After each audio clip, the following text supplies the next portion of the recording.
Boker Tov, good morning. Here we are together again. Another day. More wonderful possibilities.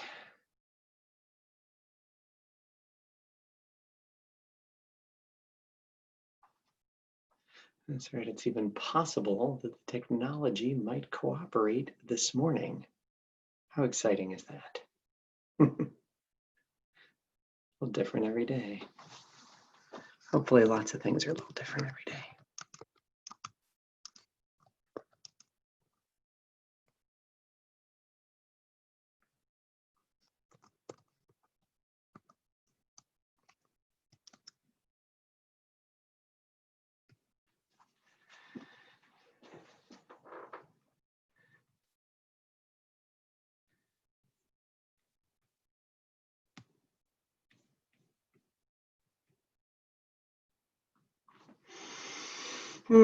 Good morning to all as we gather.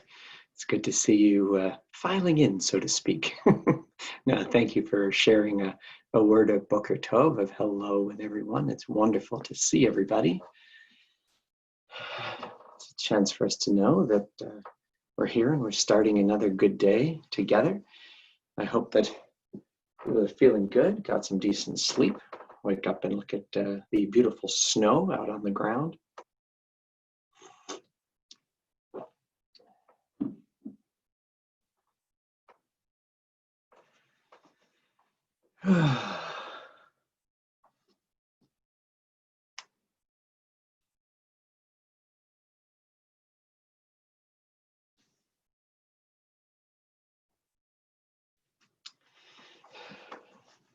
Boker Tov from Temple Sinai. Good morning, everyone, and welcome to Sinai, this version of Sinai Streams, Temple Sinai's daily opportunity to connect, to reflect, and to remember.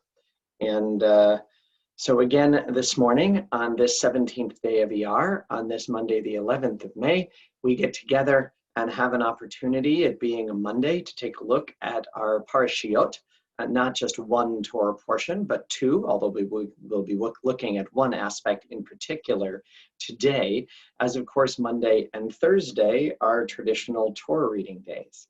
And it's amazing, it seems like we just started the book of Vayikra, the book of Leviticus, and here we are at its end. These two last Torah portions, Bahar and Bechukotai, these two last Torah portions, they together end the book, but they contain within them something amazing, both in its antiquity and its modernity. The way in which this ancient moment speaks to us. So much, the book of Leviticus, we're accustomed to it talking about ritual matters, or even when it gets personal, to talk about matters that seem to be about Kedusha, about holiness in our actions, which strikes us in a particular way. But these two Torah portions and Parashat Bahar, Bahar Sinai would be the full name of the first Torah portion this morning, speaks to us instead of the social vision of the Torah. It's a vision that challenges us because it recognizes that we live in a society that not merely our individual or our families or our communities need to express values and need to describe the reality in which we live, but we need a society that speaks about who we are, about what matters to us. And so often, those things are expressed in economic terms, that in fact it is how we treat one another in regard to the inevitable inequities among us, that some have much and some have little. That while we might make efforts, it is in no way in our hands to control what our setting might be. And we're so aware of that right now, as all of the understandings that we had about not just our economy, which I'm anything but an expert in, but rather about our personal financial circumstances, we've been painfully reminded, especially for so many, how out of our control it is, with so many people with nothing and out of work. And there is a phenomenal system that, while it hasn't been practiced in thousands of years, seems to, in its origins, to have been the very essence of the day-to-day cultural religious expression of the people of Israel in ancient times. Our ancestors were agricultural, and yet this week's Torah portion talks about the sabbatical year.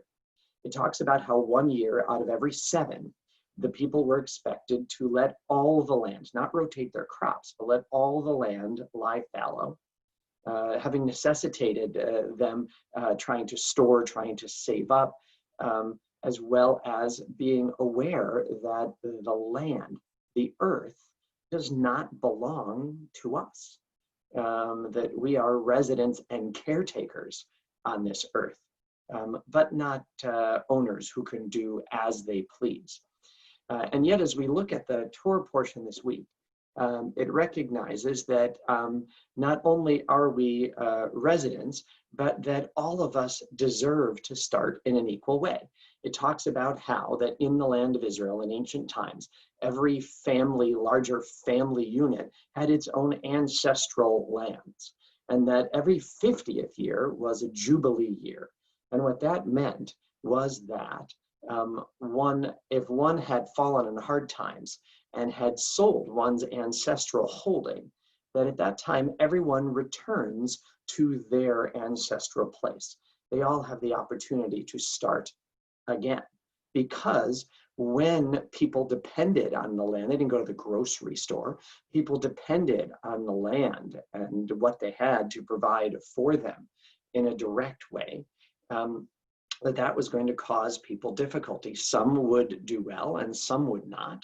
And that what would happen, that people would feel the need to sell their own land. It would be their act of last resort, and they would sell not the land itself, but its use. So that would mean that they would sell the land for the amount of money that it was worth from the time they were selling it till the next Jubilee. They would be selling not the land itself, but a number of harvests. But they would be doing so in desperate straits. I don't know. Think about it, your own experience of what happens today in the world. Do you think when the buyer knows that the seller absolutely must sell, that they're going to get a fair price? Well, that's exactly what Leviticus 25, beginning in verse 14 through 17, tells us. And I want to talk here not merely about these amazing verses, but about the way in which our people understand what we can learn from the verses found in Torah, especially when the Torah repeats itself. And look what we have here. The Torah tells us when you sell property to your amit, to your neighbor, to your fellow, or buy any property from that person, lo tonu ish et achiv, you shall not take advantage of the other. You shall not wrong the other. In buying from your neighbor, you shall deduct only for the number of years since the Jubilee. And in selling to you, that person shall charge you only for the remaining crop years. The more such years, the higher the price you pay. The fewer such years, the lower price you pay. For what that person is selling is the number of harvests. Do not wrong one another, but be in awe of the eternal, for I, the eternal, am your God. The temptation to take advantage is so strong. The need not to get a decent price, and in the rabbinic literature about this, there is a discussion about proper leeway, that it is necessary for there to be some kind of necessary room for haggling and discussion and argumentation and economic activity, where everything is not just defined for us, and yet the ethics of a situation are defined for us.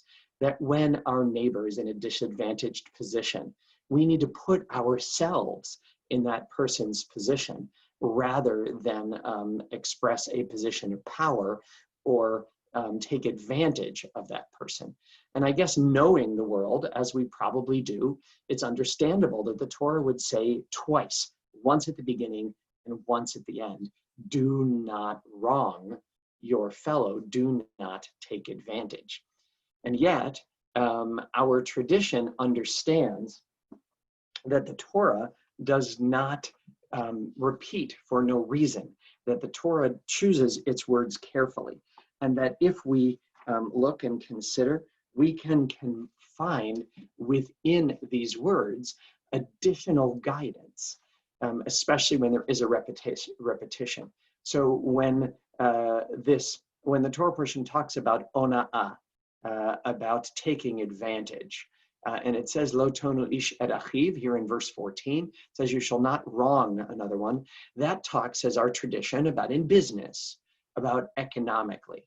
And then it repeats it again in verse 17, lo tonu ish et amito, a person shall not take advantage or treat the other inappropriately. And so our tradition decides that verse 17 is not merely emphasizing what happened in verse 14, it's telling us about ona'ad dvarim, about taking advantage with our words, about just like we have to be aware of the ethics of our treatment of others in an economic sense, we have to be aware that we likewise, when someone is in a difficult or disadvantaged or a position where they're dealing with difficulties or correcting a wrong turn in their life, it's our job to be supportive.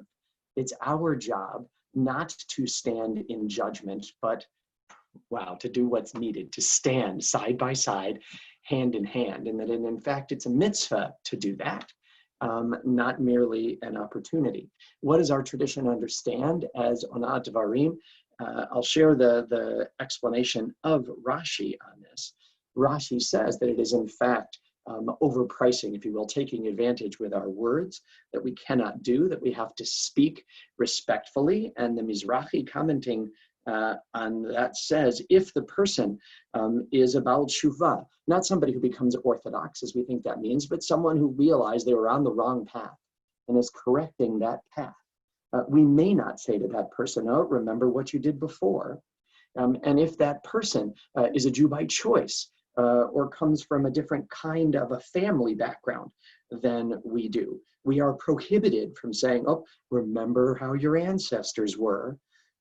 When someone is experiencing an injury or an illness, we may not speak to that person the way that Job's compatriots spoke to him, claiming they had understanding of why these difficult things were happening and giving him sermons when in fact he needed solace and companionship.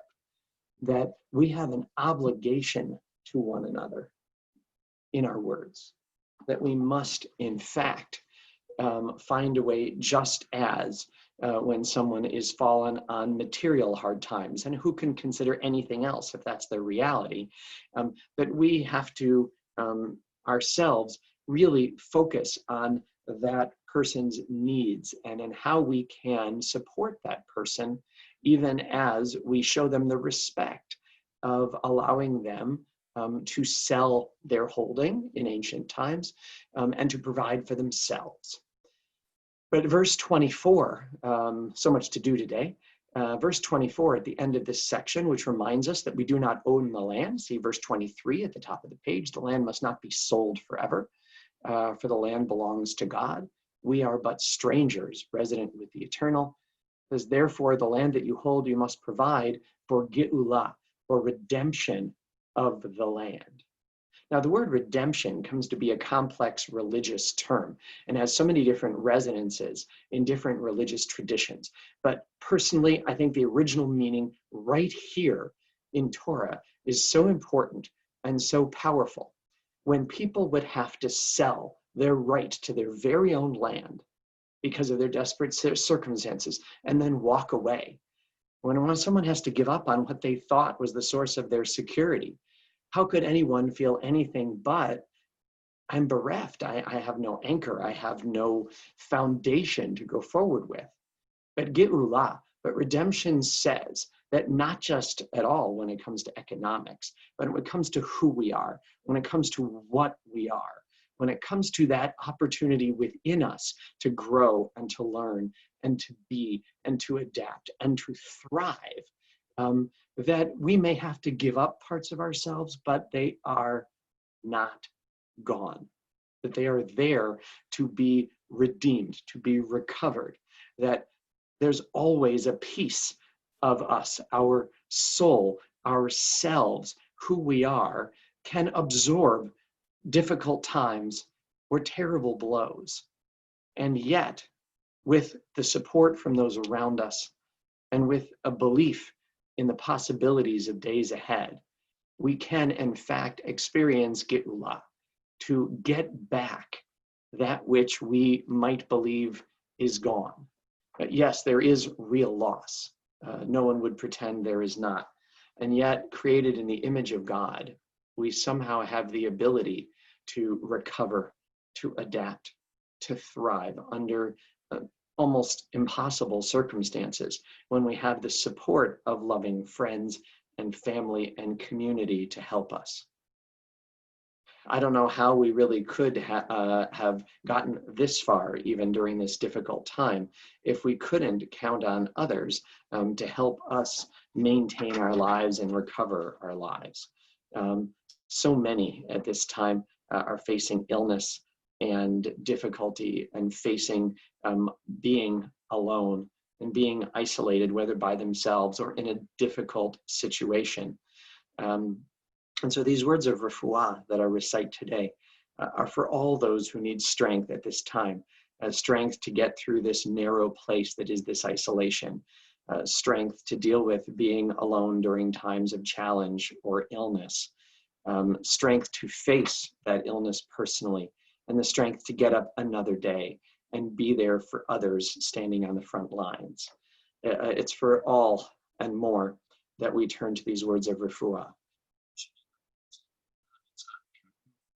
Sarif Kalea Barachel, Viraped Kol Makutenu, Iratson Milfanachon Eloenu, Bahachalimam Ularapotam, Vishlachlanu Mehera, Refuash Lema, Vatered Shalom, and Omar.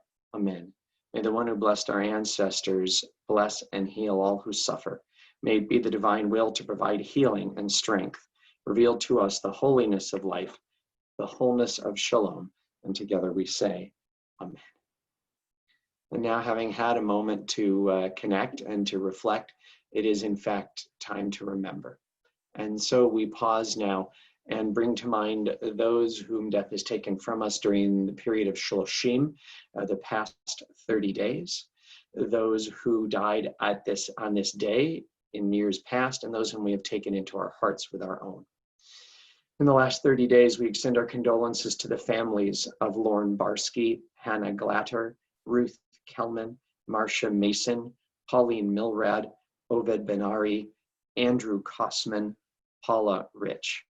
And on your site, on the anniversaries of their deaths, this 17th day of the month of Iyar, the 11th of May, we remember Harry Barkin, Max Desser, Louis Lofsky, Isaac Marks, Francis Marcus, Victor Nasina, Evelyn Reisman, Edith Shields, Michael Smith, Jocelyn Van Slingerland, Sam Weinberg.